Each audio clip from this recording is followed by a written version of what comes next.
વડોદરા શહેરની સૌથી મોટી એસએસજી હોસ્પિટલ ખાતે એનડીઆર લેઝર મશીન લાવવામાં આવ્યું છે. આ લેઝર મશીન શરીર પર છપાવેલું ટેટુ તથા લાખો જેવા ડાઘો દૂર કરવા માટેનું લેઝર મશીન સીજી હોસ્પિટલ ખાતે મૂકવામાં આવ્યું છે તથા શરીર પર અનેક ડાઘોને લેઝર મશીનથી દૂર કરવામાં આવશે. જ્યારે વડોદરા શહેરમાં વિવિધ જગ્યાઓ પર ટેટુ પાડવામાં આવ્યા છે, પરંતુ કોઈ કારણસર તેને દૂર કરવા માટે લેઝર મશીન દ્વારા દૂર કરવામાં આવે છે. જ્યારે બહાર પ્રાઇવેટ ટેટુઓ દ્વારા મોટી રકમ ચૂકવવી પડે છે અને વડોદરા ખાતે હોસ્પિટલમાં એનડીઆર મશીન દ્વારા નિઃશુલ્ક ટેટુ તથા લાખો જેવા ડાઘ દૂર કરવામાં આવશે. અત્યારે ચામડીના વિભાગમાં એસએસસીના હોસ્પિટલમાં એક નવું મશીન આવેલું છે જે એનડીઆર લેઝર મશીન છે. આ મશીન વર્ષોથી વપરાય છે ઘણી બધી જગ્યાએ, પણ સરકારી દવાખાનામાં પહેલી વખત હમણાં આવ્યું છે. અને જે એમજીવીસીએલ દ્વારા CSR અંતર્ગત આ મશીન ઉપલબ્ધ કરાવવામાં આવેલું છે. મશીનની કિંમત આશરે 28 લાખ જેટલી છે, જે આપણને ડોનેશનમાં મળેલું છે. આ મશીનનો ફાયદો ઘણા બધા દર્દીઓને એવી રીતે થઈ શકે જે આપણને પિગમેન્ટ એટલે કે ડાઘ દૂર કરવામાં મદદરૂપ થાય છે. જૂના ટેટુ કરેલું હોય અથવા કોઈ પણ પ્રકારનું લાખો હોય એમાં એનું પરમેનન્ટ માર્કને દૂર કરવા માટે આ લેઝર ઘણી બધી રીતે હેલ્પ કરે છે. લોહીનું લાખું હોય કે કલરનું લાખું હોય, આ લેઝરના કિરણો દ્વારા જ્યારે એને રિમૂવ કરવાની કોશિશ કરવામાં આવે છે ત્યારે એ કિરણો સીધા જ એ લોહીના કણ અથવા રંગકણ પર ટાર્ગેટ કરી અને એને ડિઝોલ્વ કરી અને ધીરે ધીરે એને દૂર કરે છે. સો ચામડીનો કલર નોર્મલ થઈ શકે છે.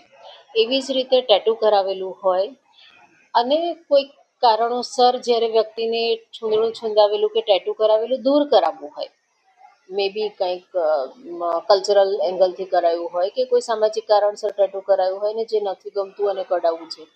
મોટાભાગના પેશન્ટ ટેટુ કઢાવવા માટે એવી રીતે આવે છે કે એમને પોલીસમાં ભરતી થવું હોય, આર્મીમાં ભરતી થવું હોય કે કોઈ સિવિલ સર્વિસમાં જવું હોય, ત્યારે ત્યાં એ લોકોને ટેટુ સાથે અલાઉ નથી કરતા.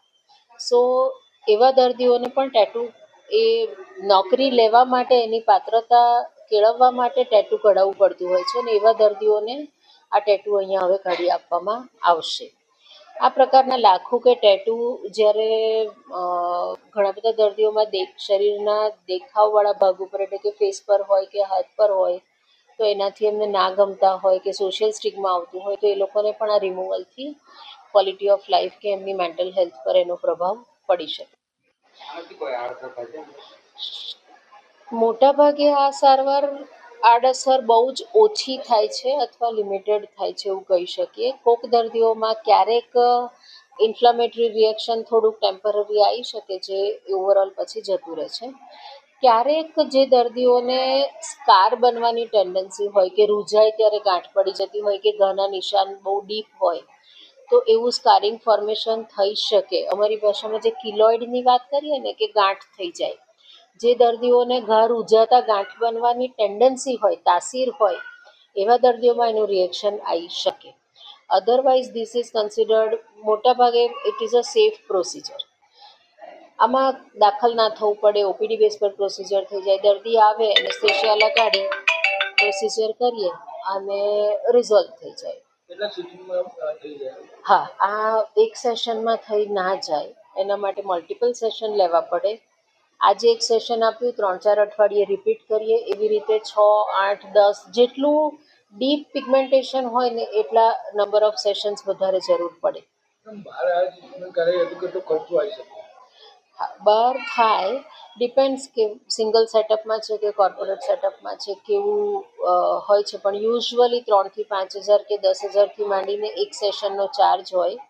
કેટલો એરિયા છે, મોટું લાખું હોય કે મોટું ટેટુ હોય તો ચાર્જ વધે. સો મે બી 20-30 હજાર એક લીઝનના કાઢવાના થતા હોય over a period of time, અથવા મોટું હોય તો મે બી 50,000, મે બી વધારે. સો 20,000 થી 50,000ની રેન્જ રફલી ગણતા હોઈએ છીએ આવા રિમૂવલ માટે, જે હવે અહીંયા દર્દીઓને ફ્રીમાં થઈ શકશે. હું doctor Sejal Thakkar, professor and head skin વિભાગ, Sayaji hospital, medical college, Baroda.